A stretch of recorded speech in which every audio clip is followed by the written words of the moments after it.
Boa noite a todos, sejam bem-vindos aqui ao Parque Espiritual Monte Alverne, nesta noite de sábado, encerrando as atividades. Teremos a palestra pública com nosso amigo, irmão e companheiro aqui da casa, Antônio Borges, com o tema Verdades da Vida.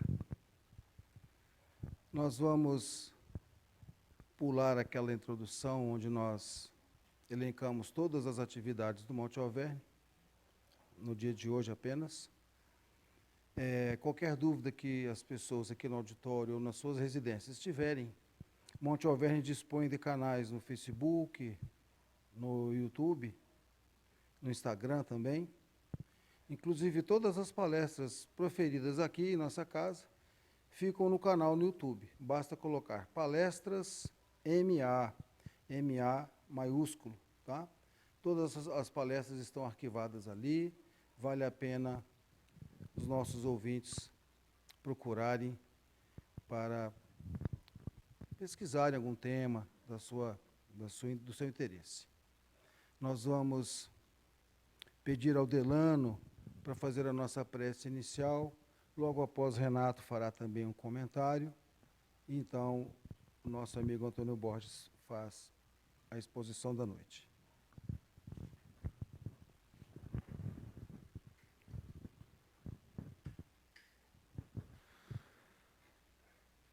Vamos fechar nossos olhos, elevar nossos pensamentos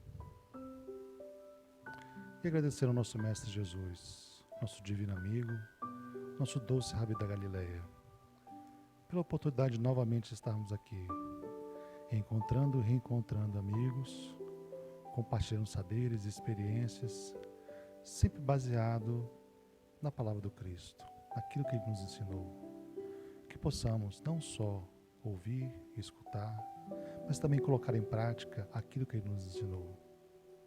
Verdades que foram colocadas há mais de 2000 anos atrás, mas ainda temos dificuldade de colocá-las em prática. Que nosso amado Mestre abençoe a noite de hoje e que possamos sair daqui renovados não só na nossa fé, mas também nas nossas ações. Que assim seja.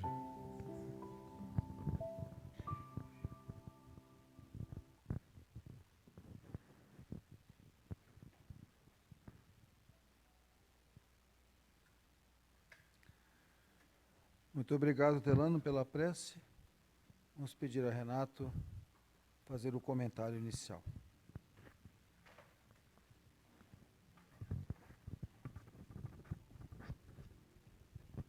Então, boa noite a todos. Então, faremos a leitura aqui de uma das mensagens do livro Boa Ideia, psicografado por Ariston Teles, do Espírito Pastorino. O título da mensagem é Dialogar com o Ente Querido. Se chamamos alguém de ente querido e mantemo-nos distantes desse alguém, está havendo contradição. O diálogo melhora o relacionamento e favorece a harmonia. A falta de diálogo separa as pessoas mesmo dentro de uma mesma casa. Promova a conversação saudável. Esteja flexível. Talvez falte apenas diálogo para que a paz se instale em seu lar. Se outras fogem, esteja sempre disponível. Faça sua parte. Ouça e fale com bondade e compreensão. A mensagem ela é bem direta, clara, né, precisa em nos orientar a como fazer diante dos desafios que encontramos no lar. Toda família humana guarda os seus conflitos, que justamente são conflitos de natureza relacional, das relações das pessoas que ali convivem em família. Eu tomo a liberdade de dizer que eu afirmo isso pelo que essa mensagem já nos leva, né, a cuidar, que é do diálogo entre entes queridos, e também pela experiência que nós temos como psicólogo, né, acompanhando pessoas, casais. E pela minha própria experiência como pai, companheiro, esposo, que tem uma família com filhos. Hã? E como filho também, né? Porque se eu me remeto à minha família de origem, né? Graças a Deus, meu pai e minha mãe estão vivos. E me lembro bem da minha caminhada nessa família, né? A gente pode dizer que família, de certa forma, ela é sinônimo de desafios de relacionamento. Podemos dizer que no planeta Terra, até esse momento, família é sinônimo disso, né?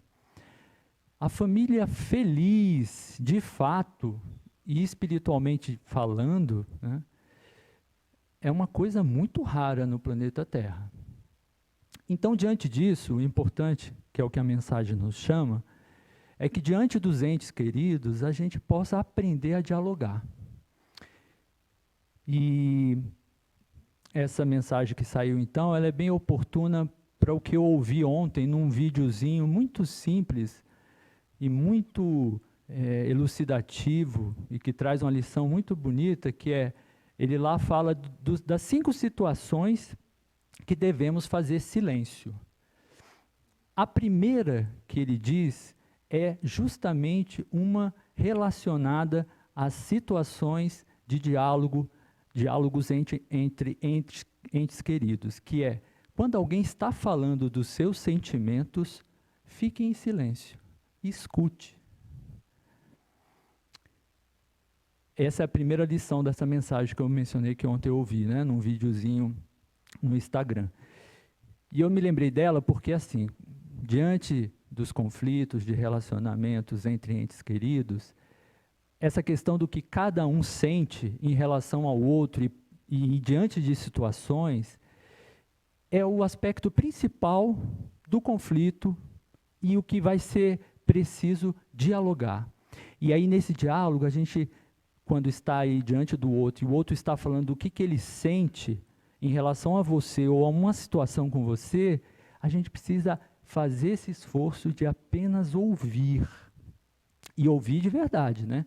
Porque às vezes a gente está calado, enquanto o outro está falando, você já está preparando o que você vai dizer para ele. Então você não ouve ele. Né? Isso é um detalhezinho importante, não é verdade? É comum, o outro está falando, a gente até para, mas você já está aqui tecendo a sua argumentação contrária à dele, para negar, por exemplo, o que ele está dizendo que ele sente. Ora, o que a gente sente não é negável, porque o que você sente é a sua experiência naquele momento. Por mais que para o outro, para você que está ouvindo, para mim que estou ouvindo, por exemplo, possa ser estranho, né? Mas o exercício, como diz a lição lá do vídeo do Instagram, é fique em silêncio, né? No sentido de ouça o outro, faça esse exercício, né? De estar de coração aberto para ouvir o que o outro está sentindo.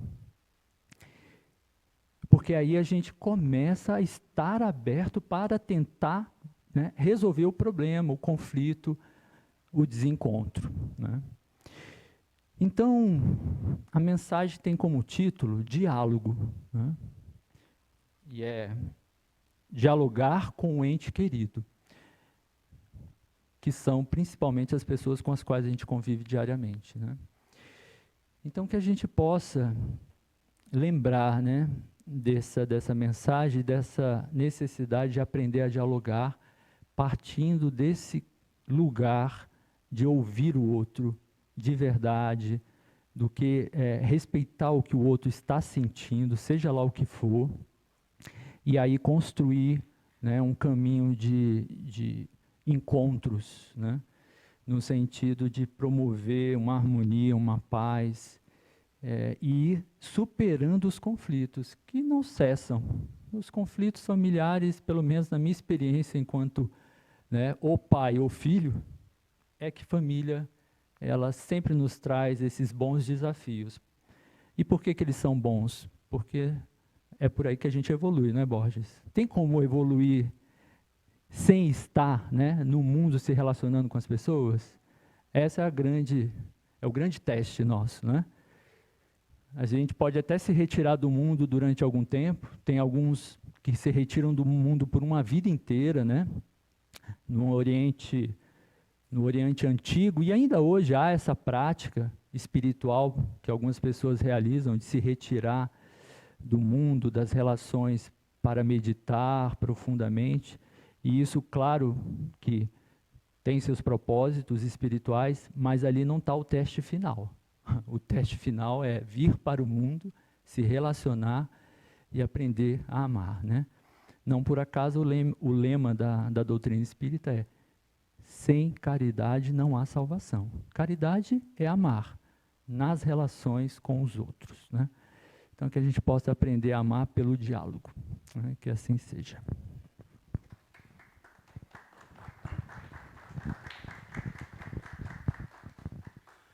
Agradecendo ao Renato pelos comentários iniciais. Vamos passar aqui o microfone para nosso irmão Borges. À vontade, Borges. Tá.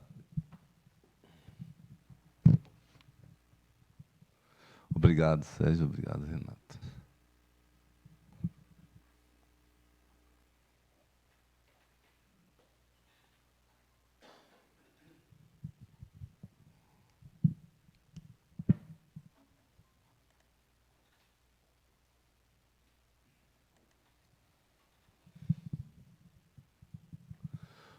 Boa noite a todos aqui presentes, todos que assistirão ou assistem esse vídeo a partir de suas casas. Sejam todos bem-vindos. E nós nos propusemos a conversar um pouco sobre o tema, ou intitulei o tema como Verdades da Vida. E eu queria explicar um pouco por que essa nominação do tema. Tá? As religiões sempre fizeram as suas abordagens teológicas, usando assim, a verdade. Aqui está a verdade. E esse termo, eu sei que as terminologias são muito, assim, nem sempre traduzem os eventos.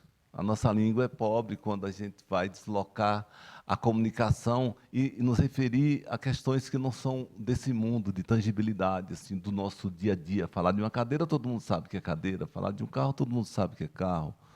Falar de uma pessoa, sabe que é uma figura humana. Então, verdade. E no nosso entendimento, a verdade mesmo, a verdade absoluta, a verdade do todo, não está para a gente, viu? Só o Pai Maior, só o todo.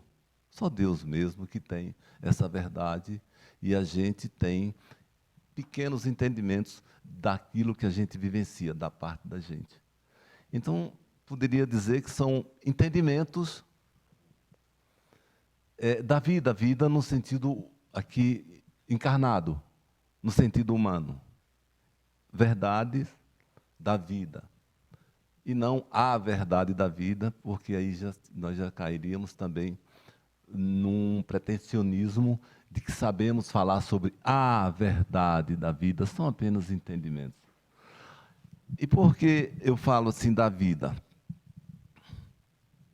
Porque nesse caso eu chamo de verdade porque são eventos comuns a todos os encarnados, a todos que vivem a nossa realidade. Por exemplo, eu trabalho, ou eu sou aposentado, então não é todo mundo que é aposentado, então não há a verdade do todo, da vida nossa. Mas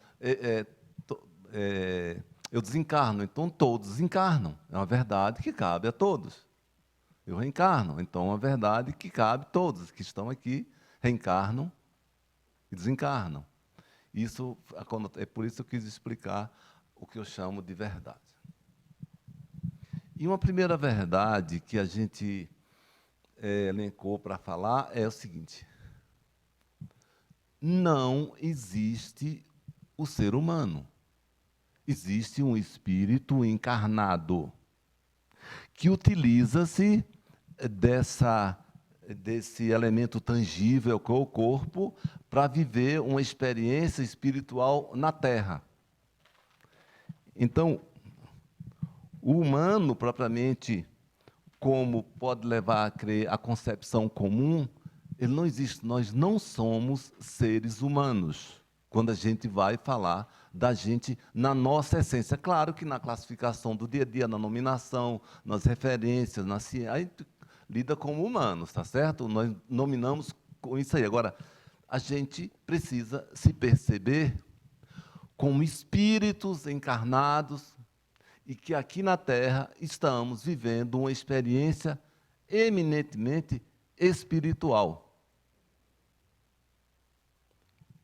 Renato falando agora há pouco, na introdução, das relações interpessoais, da família.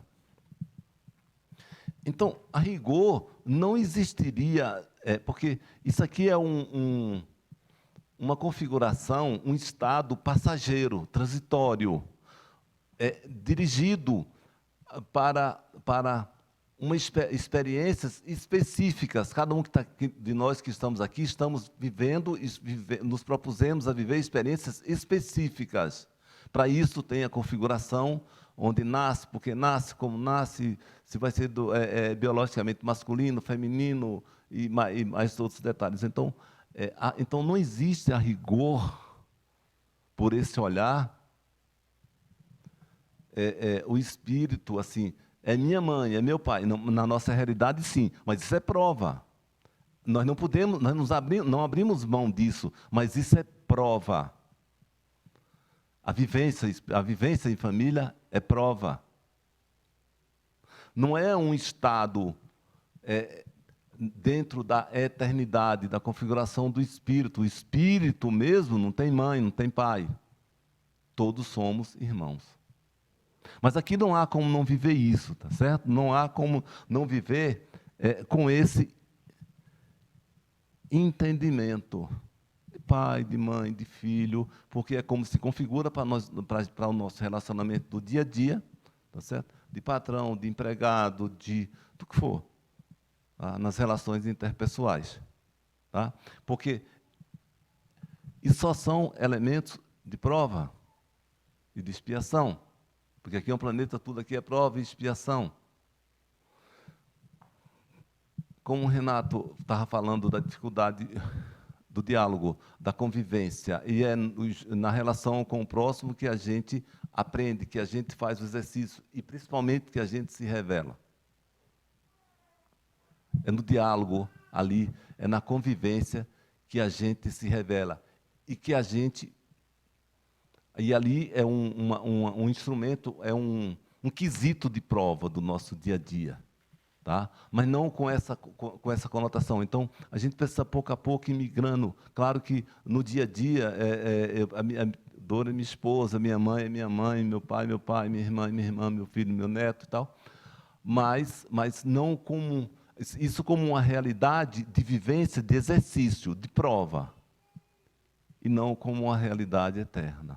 E não como eu sou humano e tenho um espírito. Não, eu sou um espírito que estou com essa configuração humana vivendo uma experiência espiritual, porque tudo aqui tem conotação espiritual. Espírito não vive o mundo, ele não leva nada daqui a não ser os sentimentos. Espírito não leva, fica aqui tudo. Tudo fica aqui. Espírito não vive a experiência, não vive o mundo material. Tem no mundo material a sua prova. E tudo, porque tudo aqui tem conotação espiritual. A gente vê no livro dos Espíritos, a questão número 153, em que Kardec pergunta ao Espírito da Verdade: em que sentido se deve entender a vida eterna? E o Espírito da Verdade responde: a vida do Espírito é que é eterna, a do corpo é transitória e passageira. E tem algum complemento no estado toda a resposta. Aqui não. Então, a vida do Espírito é que é vida. Porque nós temos uma vida, nós temos a eternidade, nós existimos para sempre. Essa percepção aqui é da experiência vivida aqui, de que ela vai se interromper. Depois de anos aqui, a vida se interrompe. A gente retorna para um estágio de espírito, para depois vir viver outra experiência, de acordo com as nossas necessidades. Por que é que estou falando isso aqui? Porque dá importância essencial, vital, que a gente dá a esta vida no sentido material é engano. Ela tem puramente um sentido espiritual. Então, a minha medida de bem-suceder-me, de sucesso, não está enquanto eu fui bem-sucedido no meu trabalho, ganhando dinheiro, tendo sucesso, sendo uma pessoa admirável, sendo uma pessoa famosa, tendo poder, não é por aí. Tudo isso também é quesito de prova. O que vai servir como medida de aproveitamento da minha experiência terrena é quanto eu fiz de reforma íntima. É reformando-me intimamente, é reformando os meus sentimentos, é me reposicionando e aprendendo gradativamente a amar. Porque aprender a amar mesmo, assim, a gente vai falar sobre amor aqui na frente, não é assim, de uma hora para outra. É nesse exercício, a gente ir pouco a pouco, aprendendo. Então, chegar no final dessa encarnação e dizer, eu mudei quanto naquilo que eu me propus mudar? Eu aprendi quanto? Eu cheguei na Terra tirando, vamos supor, fazendo um parâmetro com a escola regular. Eu cheguei na Terra tirando, nesse quesito, nota 3, saí tirando 5,5. Excelente. 6, avancei, porque ninguém sai tirando 10, é muito difícil.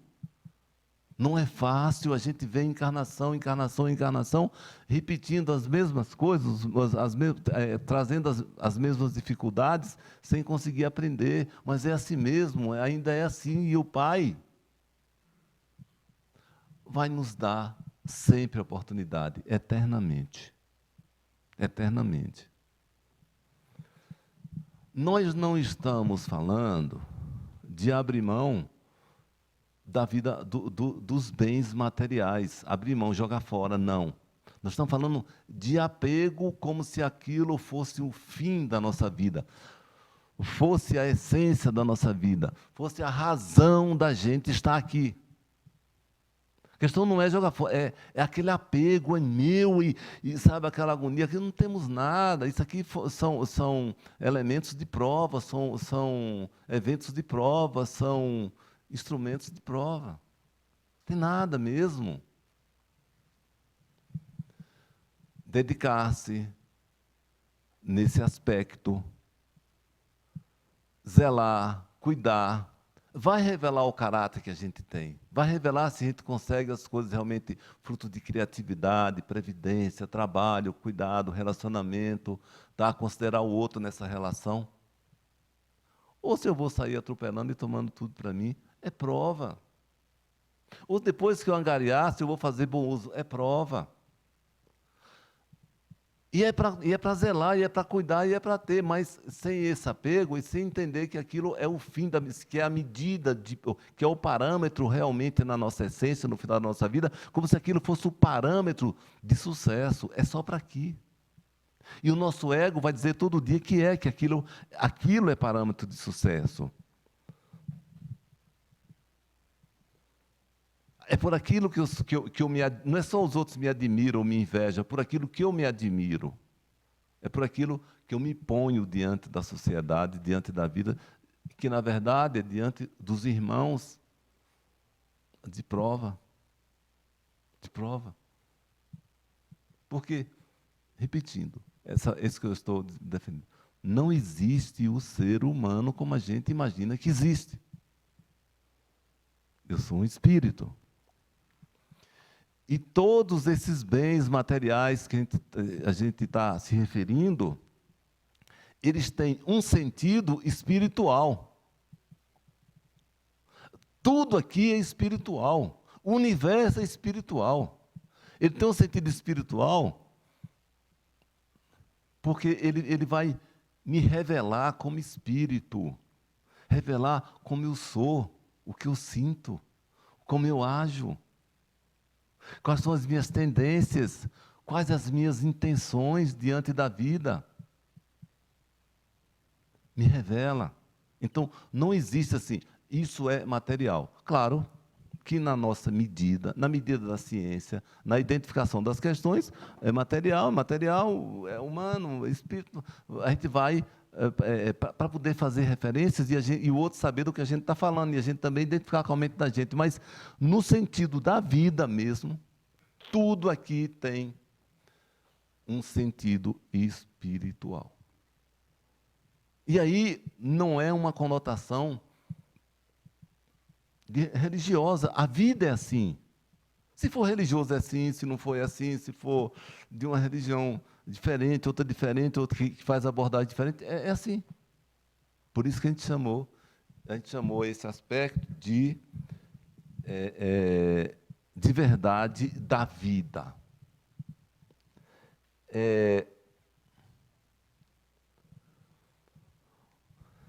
São Francisco, no livro de Ubaldi, agora, não é, bom, eu me recordo qual é, são 24 livros, ele conta uma história que São Francisco estava indo da Perugia para o convento, para Santa Maria dos Anjos, e Frei Leão, que na época Francisco estava aqui na Terra, Frei Leão acompanhou sempre, e era Pietro Ubaldi, que era o espírito que encarnou como Frei Leão, é o mesmo espírito. E ele conta que no inverno de muito frio, gelo, São Francisco à frente, Frei Leão atrás, ali andando, e São Francisco diz: irmão, se os irmãos menores, que são os franciscanos, né, ele ia lá para o convento de Santa Maria, derem prova de santidade e boa edificação, nisso ainda não está a perfeita alegria. Tudo bem, Frei Leão saiu andando, né? Lá mais adiante ele parou, olha, se os irmãos menores forem capazes de restituir a vista, fazer o paralítico andar, expulsar o demônio, o mudo falar, ressuscitar os mortos de 4, 5 dias, nisso ainda não está a perfeita alegria. E Frei Leão foi assim, olha, ficou ali, olha, em nome de Deus, onde está a perfeita alegria, Pai Francisco? Chamavam o Pai Francisco. Olha, ainda assim, se souberem todas as línguas, todas as ciências, todas as escrituras, souberem profetizar, souberem os segredos da consciência humana, aí não está a perfeita alegria. Sim, irmão. Pai Francisco, onde está a perfeita alegria? Ele disse, olha, se chegarmos ao convento de Santa Maria, batermos a porta, e o guarda ali da porta gritar, quem sois? Nós dissemos, não, nós somos 2 dos vossos irmãos. E ele disse, que nada, vocês são 2 malandros, ladrões, malfeitores, que andam roubando as pessoas, empurrarem a gente e deixar a gente exposto à chuva, ao frio, no gelo e com fome. Aí está a perfeita alegria. Aí o Frei Leão ficou ali e pediu que ele, depois, ele percebeu, o Pai Francisco percebeu, o Frei Leão ainda intrigado, e botou, olha, se voltarmos a bater pela dor, pelo frio, pela fome, e esse guarda sair, e pegar pelo capuz, jogar no gelo, bater, der uma surra, até se cansar de bater na gente, e largar a gente no frio, na fome e ferido, e a gente achar que foi Deus que o mandou para que nós recebêssemos, lembrássemos de Cristo e recebêssemos esse evento com amor, sem resmungar, sem reclamar, e amando ainda essa pessoa que nos agrediu, ou que cometeu essa atitude, ele não usa a palavra agressão. Nisso está a perfeita alegria. E aí, a gente percebe, em outras palavras,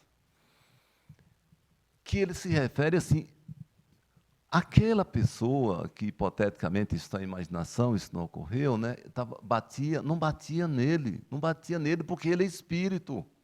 Batia lá no corpo. Que quem sentia frio era o corpo. Sabe? As palavras não estão aqui, mas é disso, já é uma consciência diferente. Por que está falando assim? No nosso dia a dia, alguém nos dirige uma palavra de menor, que a gente gostaria que fosse diferente, a gente se sente ofendido. Tá? A gente vai reagir. A gente não vai ficar bem. E não há, é só um evento de prova para ver se o espírito, porque a nossa cabeça assim, já vem programada para dizer assim, reage, faz isso, faz aquilo, propondo um sentimento, para ver se eu vou me sentir com medo, constrangido, com raiva, fico triste e tal. Isso é prova.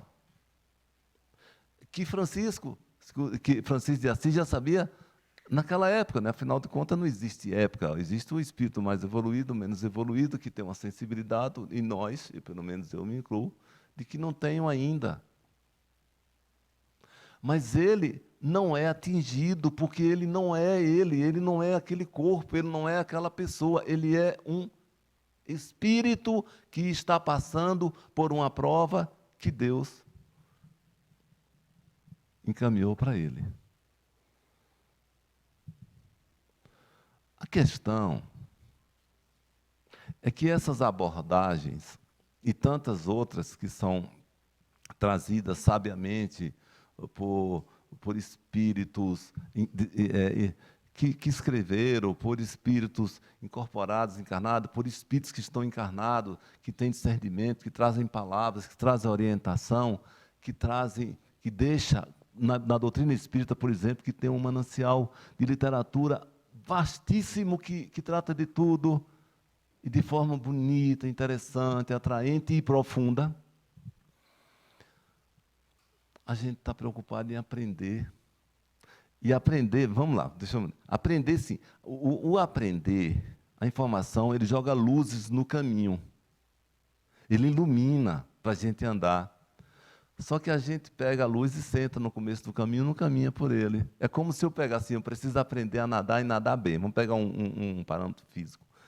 E aí eu leio o manual, leio outro de natação, mas não vou nadar. Aí eu explico a todo mundo, faço discurso, converso sobre natação, como é, como não é, como deve estar a água, como deve estar o equipamento, como devem ser os movimentos e tal. Mas eu mesmo não nado. É esse cuidado que nós devemos tomar. Sem a informação, a gente fica cego. A gente anda assim, vai se movimentar de alguma forma, mas fica cego. Perde orientação. E perde tempo. E perde vida. E perde encarnação. No sentido de voltar para o mesmo ponto. Porque mesmo a gente parada, a vida é igual uma escada rolante. Você fica no degrau aqui, a vida vai andando e você no mesmo degrau. Não tem problema, ela passa. Ela passa, não para. Tá? Mas o que a gente deve fazer, acima de tudo, é adquirir a informação, instruir-se e levar essa instrução à prática. Não virar retórica para ficar falando para os outros. Fale se aquilo precisar de orientação e for cabível, mas, acima de tudo, não é para saber, é para vivenciar. Vivenciar, sabendo, é muito mais fácil. Mas saber sem vivenciar, não vale muita coisa, que vira cultura. Na outra encarnação vai ter que ler de novo, vai ficar naquele cérebro ali, quando o cérebro for para o túmulo, porque não ingressou nas minhas sensibilidades espirituais. Então, o espírito precisa sim, mas precisa dessa vivência. Por outro lado, uma outra verdade que eu defendo como verdade é assim: não existe o mundo humano, o planeta Terra é um mundo espiritual. Onde espírito assume essa configuração, pega essa vestimenta para viver uma experiência espiritual. Isso aqui é um mundo espiritual. Porque só existe o universo todo, o Deus, o todo, único, unificado, uno, unido, e é uma realidade espiritual. Nós estamos vivendo temporariamente essa configuração, não sei quantos bilhões de anos ainda a gente vai precisar desse tipo de planeta, e corpo, e vida física, e alimentação, etc.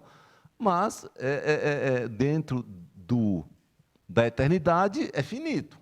Um dia passa.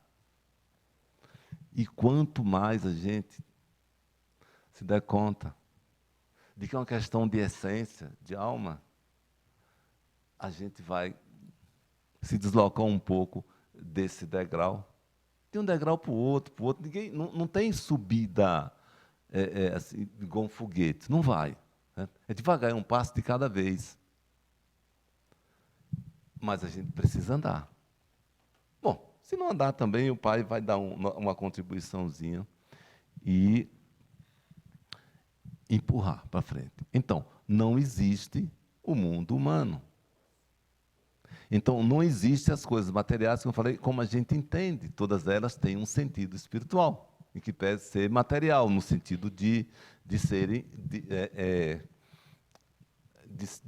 diferente da nossa essência espiritual. E aí a gente dá valor às coisas com caráter material. A gente não dá esse valor espiritual. Tanto às coisas como aos eventos. Por exemplo, nós sabemos que uma coisa comum a todos nós, uma coisa natural a todo mundo é desencarnar. Então, como é que a gente faz? Claro que ainda é assim. Nós estamos falando não como se fosse algo não deveria ser. Sim, quando a gente amadurecer, não deve ser. É uma criação de perspectiva, mas, digamos assim, sei lá, minha mãe morre. Minha mãe morreu, etc. Quer dizer, na verdade, ela desencarnou, sabe, ali. Então, claro que no primeiro momento tem um impacto emocional, porque está no nosso nível, tá na gente, para todo mundo, mas há pessoas, pronto, acabei minha vida, eu fui para o túmulo com minha mãe. Não, não é, isso aí é um evento espiritual, universal, que cabe a todos. E por mais que a gente fale, por mais que a gente ouça, por mais que a gente vivencie, por exemplo, na doutrina espírita, que é quem aborda mais diretamente isso, nós, pelo menos, eu me incluo, ainda tenho muita dificuldade, ainda vou chorar, ainda vou ficar triste, ainda vou ter dificuldade. Se minha mulher me deixar, eu vou ficar triste. Então, sei lá, isso é uma prova, talvez, para ver como é que eu lido com abandono. Não existe isso de que. Não tem que. Mas nada acontece sem a vontade de Deus.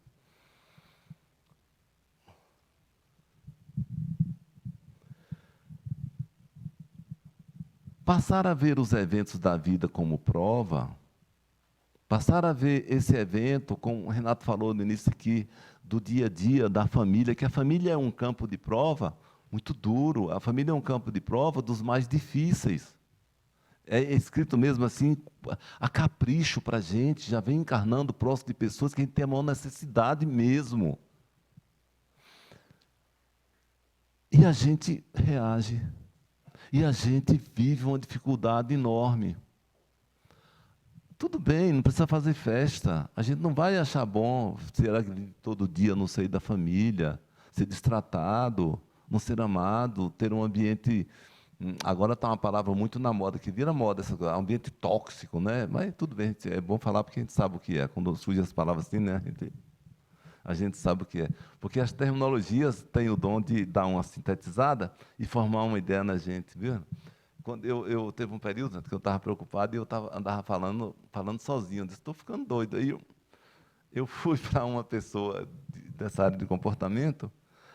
Aí ele disse, não, fique tranquilo, porque é assim, olha, quando você conversa com outro, é colóquio, e com você é solilóquio, então você só está fazendo um solilóquio.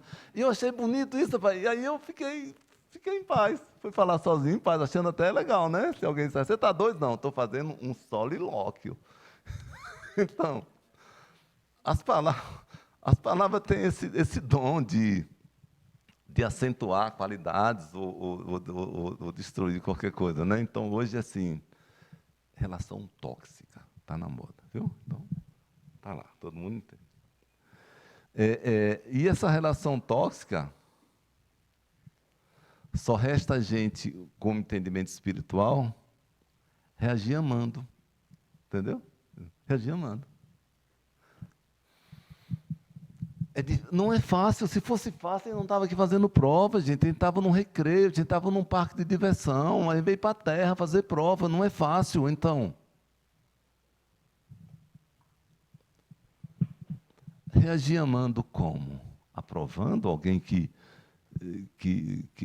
me agrida até fisicamente? Reprovando alguém que, sabe, que fica na minha vida num processo, cometendo atitudes que me perturbam?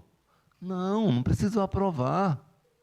Eu posso tomar atitudes e tentar me afastar, inibir, etc, etc. Nós estamos falando de sentimento, que Cristo falou, amar o próximo como assim, amar o vosso inimigo. O nosso inimigo hoje é esse que está contra a gente, de uma ideia, de outro time, de um partido, de outra religião, entendendo as coisas diferentes. Esse amando mesmo, não concordando, não precisa ter ódio, não precisa para amar, ele não disse assim, fica abraçado, vá lá, fica abraçado, juntinho, não é disso, está falando de sentimento. Abraçar, não abraçar, falar alto, falar baixo, não falar, ficar calado, isso é físico.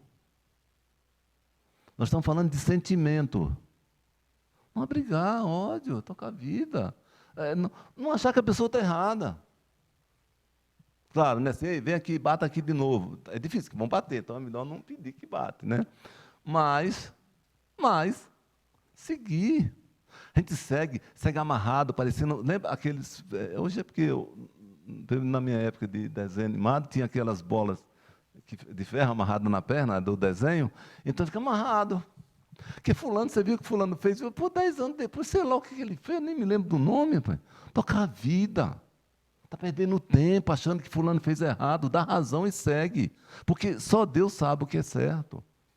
Não é o meu certo que Deus botou aquela pessoa na minha vida para fazer confusão comigo. E uma outra verdade que vem, assim, é que o Espírito vem à carne fazer provas. A vida não vai ser do jeito que eu gostaria que fosse, em todos os sentidos. A vida vai trazer para mim os elementos que eu preciso como prova e expiação, porque aqui é um mundo de prova e expiação. Gente, isso aqui não é parque para sair para fazer brincadeira, não. A gente veio para aqui para ser feliz, mas não é para não ter problema, é outra conotação essa felicidade. A gente vai chegar lá. A vida é assim mesmo. Não precisa brindar, fazer festa com o problema, mas faz as pazes, fica em paz e toca a vida. É assim que está? Então eu vou ficar em paz. Ficar em paz. Não, mas eu fico contrariado. A vida está andando aqui e eu queria que fosse aqui. Essa diferença daqui para aqui é minha contrariedade, ou seja, é minha infelicidade. E a vida vai ser do jeito que ela não vai ficar olhando, esse contrariou, bota aqui de novo para o lado de cá. Não vai. É bobagem. Não tem nenhum problema que nós quisermos ser assim. Sejamos, mas está perdendo tempo, perdendo vida, adoecendo, porque aquilo vai contrariando, vai intoxicando, vai adoecendo tudo. Altera a química do corpo. Não será do jeito que a gente sonha. E aí o nosso ego já bota mesmo para você ficar sugerindo que deveria ser assim, assim, assim. Não vai ser, não. vai ter ou dificuldade, cada qual vem com sua pendência, ou de saúde, ou dificuldade para arranjar mesmo o que comer, ou sofrer a violência, ou andar apavorado com medo, sei lá, ou abandono, ou não sei, o que for. Cada um dentro da sua necessidade. Um número grande de possibilidades. Agora, cada um vem com a sua. Pode deixar que ninguém vem com um conjunto de dificuldade tão grande que não possa lidar com ele. A gente não pode lidar pela contrariedade que a gente fica. Deveria ser assim, está assim. Não está assim, está assim, toca. Ah, mas fulano faz isso. Ele está certo, foi Deus que mandou aí, igual o São Francisco falou. Deus mandou ele fazer, porque Deus é a causa primária de tudo, então, se Deus é a causa primária de tudo, ele que mandou. E aí tocar, ficar em paz, essa contrariedade, ficar em paz não significa que não doa, não significa que não seja incômodo, mas a gente parar de, nós estamos falando de sentimento, nós não estamos falando de atitude quer, vai, não vai, falou alto, falou baixo, não, certo? Ficou do lado de cá, ficou do lado de lá, isso é físico, nós estamos falando de sentimento, cuida, vai morrer, porque eu sei como é e Deus está errado. Deus fez isso comigo, Ele está errado. Como, gente? Como? Deus me arrancou uma perna, Ele está errado, que eu devia ter... Não, vai para o carnaval com a perna só, pula. Por favor, Renato. Venha para a imagem.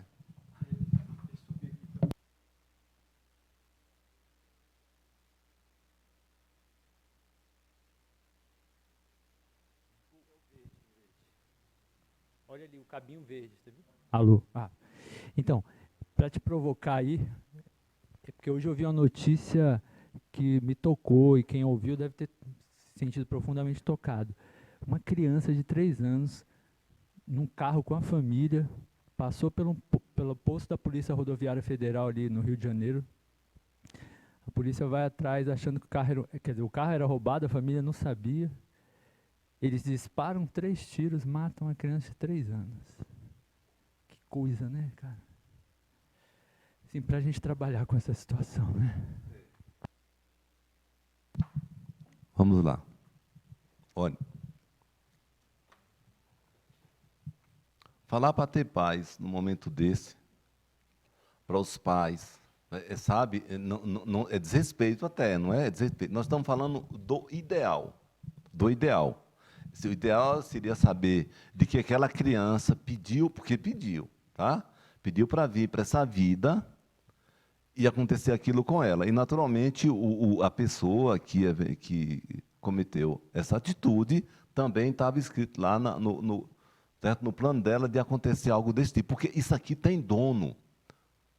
Deus é a causa primária de tudo. Tudo é tudo. Tudo não é só quando a criança nasceu bonitinha. Não, uma tragédia dessa também tem sua causa. Agora, o que a gente pode falar, e não alcança todo o evento, é que isso é prova para quem cometeu isso, para a pessoa que atirou, para a família, para todo mundo dali envolvido, sabe? Então, ainda que a gente defenda esses temas com essa conotação, com essa visão, falar disso com proximidade ainda é praticamente impossível para a gente, na minha opinião, sabe? Dizer algo que possa atenuar qualquer dor. Porque a gente envolvido estará, ou eventualmente está, né? Seja quem for, ninguém está isento, está dentro do plano, quem estiver no plano vai. Está tão tomado de sentimento, de indignação e dor, que não escuta nada. Isso qualquer um. Quer dizer, qualquer um normal, assim como, né? Tem os iluminados, deve ter aí na Terra que já tem outra visão, sabe? Mas está também dentro do plano encarnatório dessa pessoa, sem dúvida, porque Deus é a causa primária de tudo.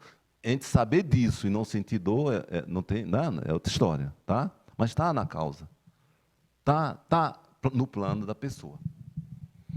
E uma quarta verdade que eu trouxe assim, que prova é de conhecimento e de prática. Eu já acabei de falar, mas de prática,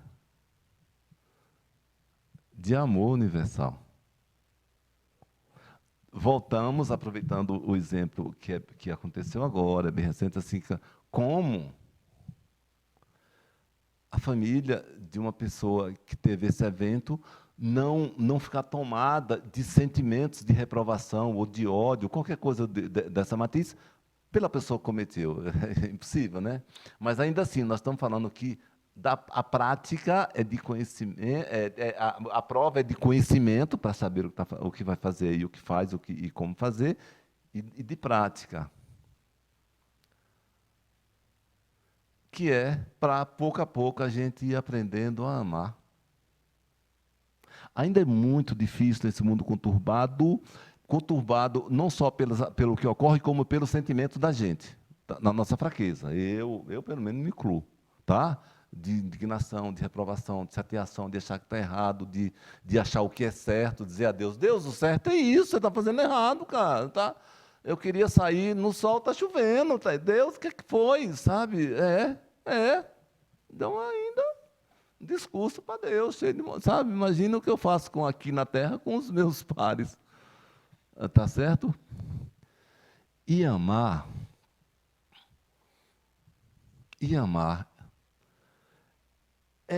tem a mesma, no meu entendimento, tem a mesma, os mesmos aspectos da caridade, segundo Kardec, ser indulgente, ser benevolente e perdoar.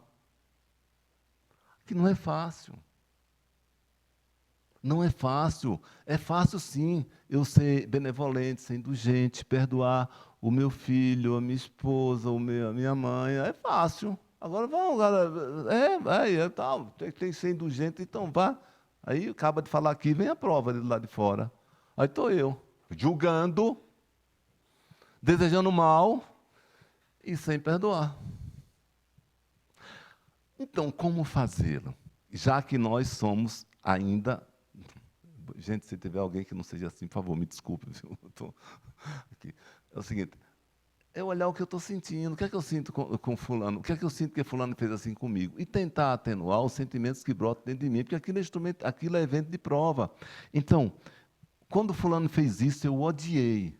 Eu preciso alimentar esse ódio todo, ou eu posso diminuir um pouco? A minha cabeça vai estar dizendo para eu odiar, tá?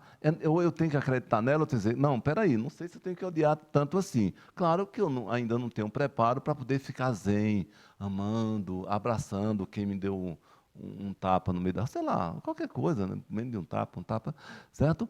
Mas eu posso ir olhando para mim, e aí, como espírito, eu posso tomar aquilo como um evento de prova e olhar para mim. É preciso ter esse medo todo? Eu não consigo não ter medo, mas eu posso, calma, peraí, eu posso ir invalidando o que minha cabeça está me dizendo. Eu preciso ter essa raiva toda? Eu preciso me sentir tão culpado? Eu preciso, sabe, eu preciso sentir tanta tristeza? E trabalhando isso pouco a pouco, quer dizer, eu não consigo tirar, digamos, da raiva, se eu tiver uma tendência, as provas forem de raiva para mim, eu não consigo tirar 100%, não vou conseguir mesmo, mas se eu tirar dali 10% e retornar para o plano espiritual já, é ganho. Nós estamos falando disso, é ter essa consciência para ir fazendo a contabilidade em si mesmo, quanto é que eu avancei nisso. Antes, essa provocação me causava, hoje já me causa um desconforto menor. É disso que nós estamos falando, santidade instantânea não existe. É difícil, a gente vai assim para a evolução, assim, ó.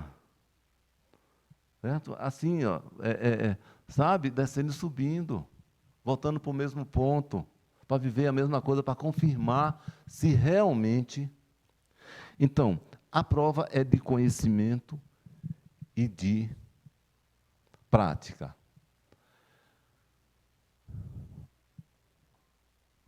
Eu me lembro, tem umas coisas que eu me lembro assim, de Ariston, né? E amar.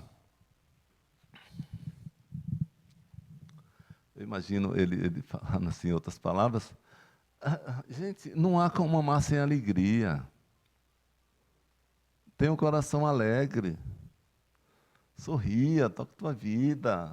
Vai ficando em paz com a vida. Ou seja, fica em paz. Fique em paz. Não é que você discorde, tenha atitude, vá lá, corrija, o que for, vai, fique em paz. Mas não é que fica ali, ó, se alimentando de sentimentos, de ódio. Tenha compaixão, tenha consciência de que não precisa sofrer o sofrimento do outro. Leva alegria para quem está sofrendo. Faça a pessoa ficar alegre de alguma forma. Nós temos o exemplo, se você me permite, Isa leva música para o hospital, o Ernesto, agora estão cooptando ali, o Delano, você está vendo, vão cantar no hospital, sabe, tudo bem, uma visita, um afago, tudo bem, mas sabe, vai ficar ali, e foi como foi, doeu, não sei o quê, sabe, sei lá se é bem isso, não, cada um faz como quer, mas fica a sugestão, leve alegria acima de tudo, e acima de tudo, segundo Deus, aos olhos de Deus, todos somos iguais. Todos somos amados. Olha, gente, são todos, viu? Inclusive aquela pessoa que a gente contabiliza como a pior do mundo, mas está na nossa cabeça, está na nossa percepção, está na nossa sensibilidade, está no nosso julgamento, está na nossa ausência de benevolência, de indulgência, de perdão. Todos, diante de Deus, são exatamente iguais, em amor e em atenção. Uma quinta verdade, no meu entendimento, sabe, por favor. Todo ato do ser humano é comandado por Deus na sua forma. Olha, todo ato do ser humano é comandado por Deus na sua forma. De acordo com a essência que o Espírito está nutrindo, ou de acordo com a necessidade do Espírito.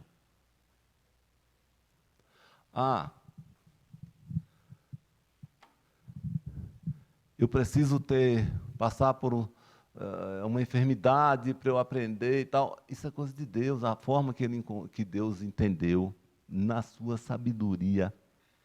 Perfeita justiça foi a enfermidade e tal e tal. Foi a perda, sei lá, de um ente querido. Foi um evento trágico como esse, infelizmente, sabe? Então, todo ato, porque Deus é a causa primária de todas as coisas, assim diz o livro dos Espíritos, mas não é só um conceito do livro dos Espíritos, porque o mundo é uno, é único. E tudo é comandado pela ação divina. Tudo. Tudo é tudo. É porque não tem nem como substituir para fazer assim, qualquer coisa do menor, da atitude, sabe, mais simples do dia a dia, ao de maior complexidade das galáxias, assim, etc, etc. Tudo é feito por Deus. E a gente chegando aqui é o seguinte.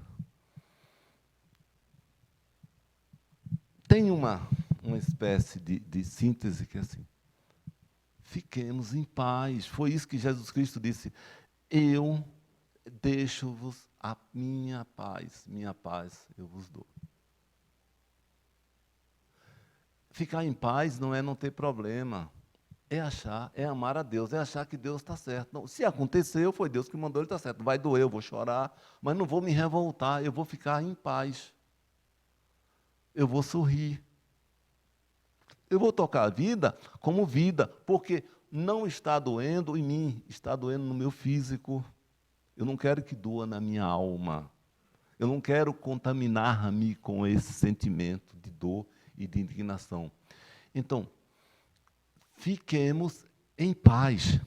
E aí, sobre esse tema, eu fiz um soneto aqui. Eu fiz um soneto aqui para a gente concluir, que diz o seguinte, deixo-vos a paz, minha paz vos dou. Está lá em João, capítulo 14, 27. Quão doce paz encontro em ti, Senhor. tal ramalhete de perfumadas rosas, recebido de mãos tão amorosas, que até dos espinhos exala amor. Em encantamento, tal beija-flor, entrego-me à sua paz maravilhosa, na certeza da vida sempre ditosa, ainda que me acompanhe a irmã dor. Procuro-te me elevando em prece, e um encontro na harmonia da sua lição. Quem tem a sua paz, as dores esquece.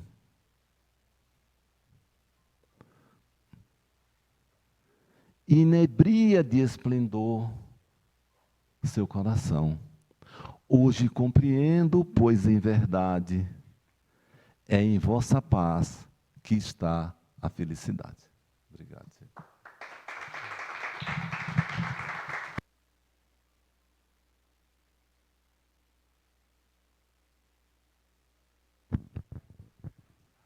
Agradecendo a Borges essa exposição da noite, agradecendo a presença dos nossos irmãos aqui, do plano físico e do plano espiritual.